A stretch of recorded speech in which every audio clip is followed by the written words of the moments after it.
بسم اللہ الرحمن الرحیم۔ السلام علیکم ڈیئر اسٹوڈنٹس، کیسے ہیں آپ سب لوگ؟ امید ہے خیر خیریت سے ہوں گے۔ ہمارا آج کا ٹاپک ہے بنیادی جمہوریتوں کا نظام 1959۔ یہ کوشچن ہماری بک ایکسرسائز میں ایز اے لانگ کوشچن 7 موجود ہے، لہٰذا ہم اس کو لانگ کوشچن کے طور پہ بھی کریں گے، لیکن ہم نے اس کے اندر سے کچھ ایڈیشنل شارٹ کوشچنس بھی بنائے ہیں، وہ بھی میں آپ کو ساتھ کے ساتھ بتاتی چلوں گی۔ ہم اس کو ایز اے شارٹ کوشچن بھی لرن کریں گے۔ سٹارٹ لیتے ہیں ہم اپنے لیکچر کا۔ جنرل ایوب خان نے مارشل لا لگا کر ملک کا انتظام سنبھال لیا تھا۔ وہ کافی عرصے سے سیاست کو قریب سے دیکھ رہے تھے، کیونکہ وہ بطور وزیر دفاع امور مملکت میں حصہ لیتے رہے، اس لیے وہ ملک کی سیاسی صورتحال سے آگاہ تھے۔ وہ بذات خود صدارتی نظام کے حامی تھے، جس میں صدر کو وسیع اختیارات حاصل تھے۔ اسی احساس کے پیش نظر 1959 میں جنرل ایوب خان نے 4 سطحی بنیادی جمہوریتوں کا نظام لانے کا فیصلہ کیا۔ اس 4 سطحی نظام میں یونین کونسل، تحصیل کونسل، ضلع کونسل اور ڈویژن کونسل شامل تھی۔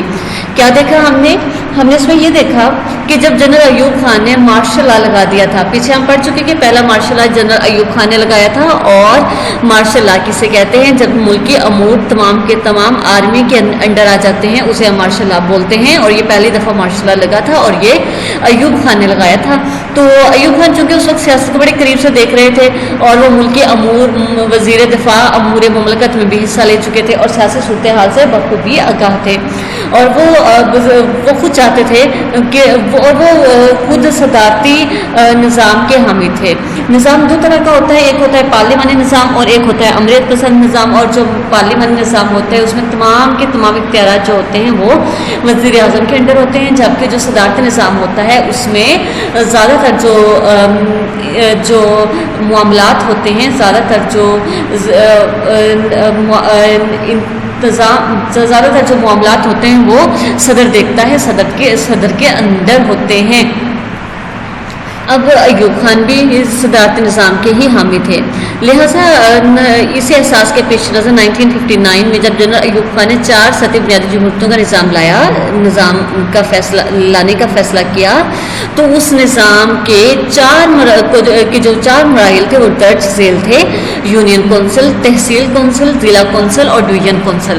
اب ہمارا یہاں سے شارٹ کوشچن یہ بنتا ہے کہ بنیادی جمہوریتوں کے نظام کے مراحل بیان کیجیے، یا کتنے مراحل تھے؟ تو اس کا آنسر یہ ہے کہ اس نظام کے 4 سطحی بنیادی مطلب اس کے 4 پوائنٹس تھے، 4 مراحل تھے سطحی نظام کے، وہ یونین کونسل، تحصیل کونسل، ضلع کونسل اور ڈویژن کونسل تھے۔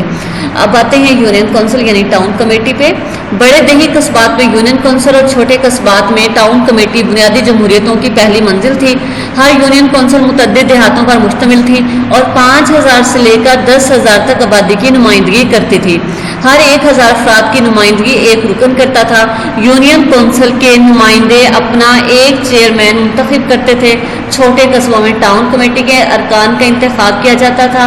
ہر یونین کونسل اور ٹاؤن کمیٹی اپنے علاقے میں اجتماعی ترقی کے فرائض انجام دیتی تھی۔ ہوتا کیا تھا؟ یونین کونسل بنیادی جمہوریتوں کا ابتدائی ادارہ تھا، اور دیہی علاقوں کے لیے یونین کونسل ہوتی تھی، اور شہری علاقوں یعنی ٹاؤن کمیٹی کے لیے، چھوٹے قصبات کے لیے یہ ٹاؤن کمیٹی ہوتی تھی۔ اس میں ہر یونین کونسل میں متعدد دیہات شامل ہوتے تھے،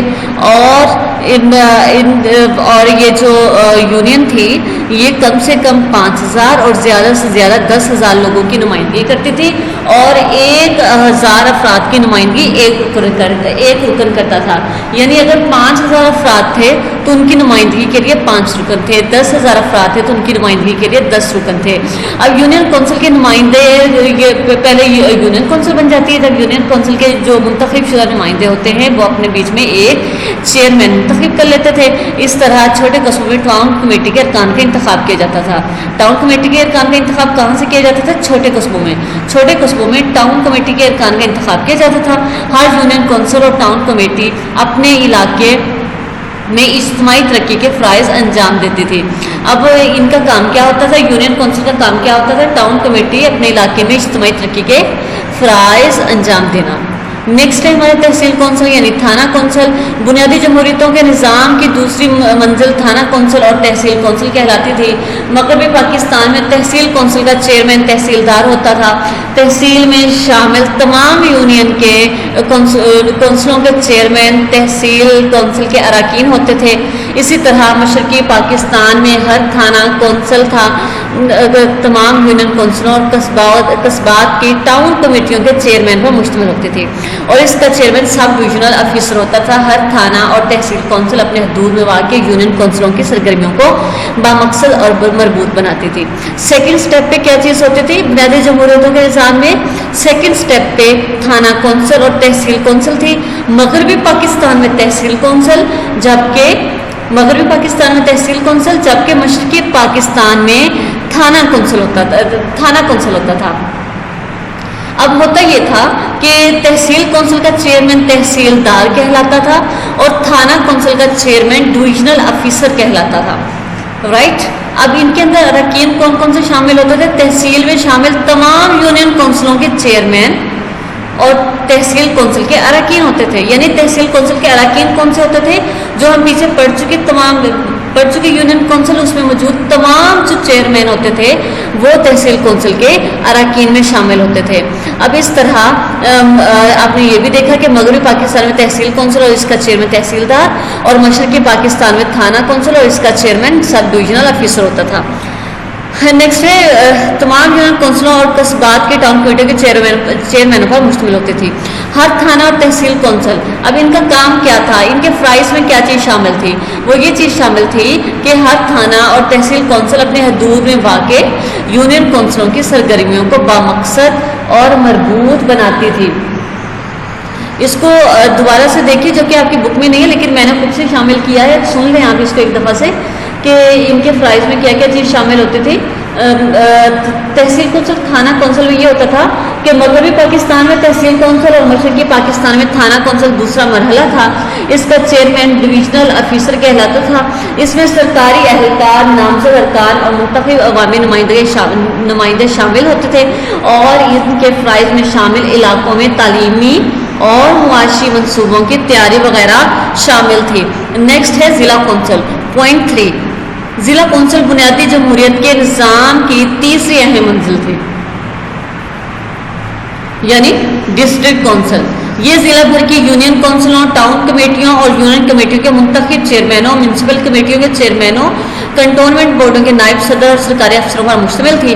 ہر ضلع کونسل کے نصف اراکین نامزد کردہ تھے اور ضلع کا ڈپٹی کمشنر یا کلیکٹر ضلع کونسل کا چیئرمین ہوتا تھا. ہم نے کیا دیکھا کہ ضلع کونسل کا چیئرمین کون ہوتا تھا؟ ضلع کا ڈپٹی کمشنر یا کلیکٹر ضلع کونسل کا چیئرمین ہوتا تھا. بالکل لاسٹ والی لائن، ضلع کا ڈپٹی کمشنر یا کلیکٹر ضلع کونسل کا چیئرمین ہوتا تھا.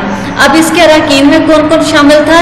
یہ ضلع بھر کی یونین کونسلوں، ٹاؤن کمیٹیوں اور یونین کمیٹیوں کے منتخب چیئرمینوں پر، میونسپل کمیٹیوں کے چیئرمین اور کنٹونمنٹ بورڈوں کے نائب صدر اور سرکاری افسروں پر مشتمل ہوتی تھی.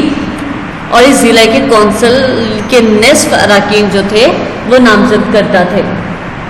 جو ایکسٹرا سے بک سے ہٹ کے انفارمیشن وہ دیکھیے. ضلعی سطح پر ڈسٹرکٹ کونسل قائم تھی جس کا سربراہ ڈپٹی کمشنر تھا.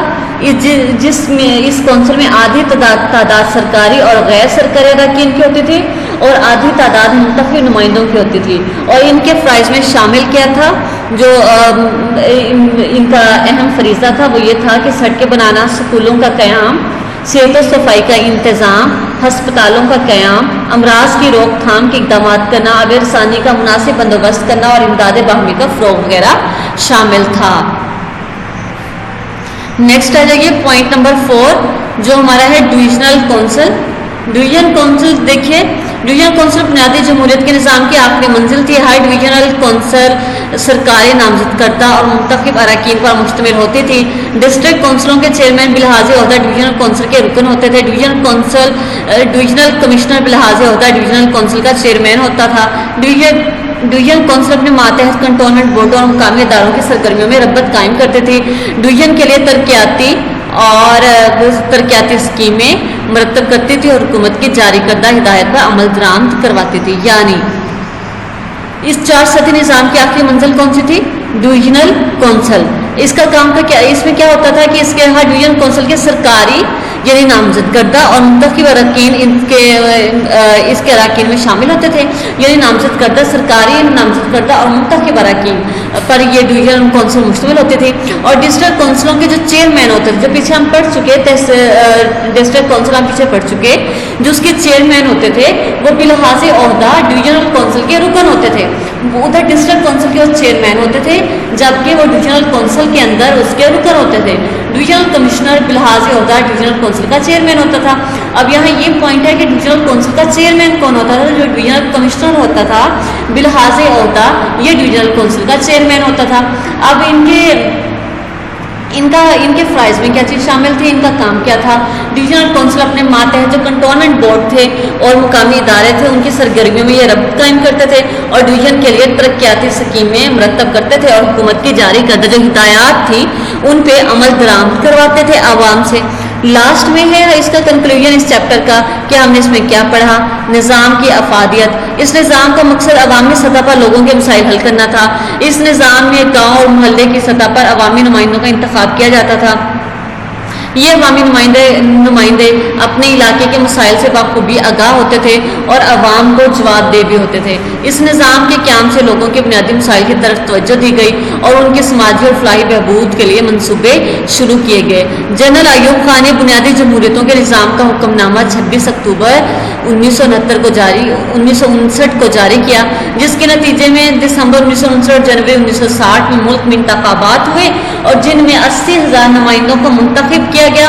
فروری 1960 میں ان نمائندوں نے جنرل ایوب خان پر اعتماد کا اظہار کیا.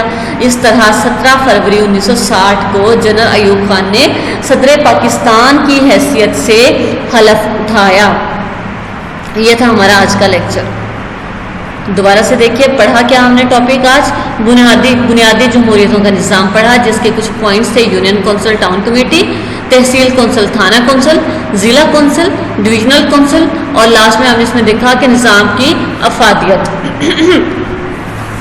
اس میں اب شارٹ کوشچن بہت امپورٹنٹ ہے جو اس کے اندر سے بنتا ہے، وہ یہ ہے کہ یونین کونسل یعنی ٹاؤن کمیٹی کسے کہتے ہیں، تو اس کا آنسر بھی اس کے اندر موجود ہے. اس کوشچن کو آپ لرن کریں گے، شارٹ بھی اس کے اندر جو میں نے بتا دیا اس کو بھی کریں گے. اس کے علاوہ لیکچر کے لاسٹ میں کچھ شارٹ کوشچنز اٹیچ کر دیے جائیں گے. آپ ان شارٹ کوشچنز کو آپ لکھ لیں گے اپنے نوٹس پہ. اس طرح سے آپ کے نوٹس بھی مکمل ہو جائیں گے. اس کے علاوہ پھر بھی اگر کوئی پوائنٹ، کوئی بات سمجھ میں نہ آئے، کوئی پوائنٹ سمجھ میں نہ آئے، آپ اس کو مجھ سے واٹس ایپ گروپ میں بھی پوچھ سکتے ہیں اور کمنٹس میں بھی پوچھ سکتے ہیں. پھر ملیں گے نیکسٹ لیکچر میں. تب تک کے لیے اپنا خیال رکھیے گا. اللہ حافظ.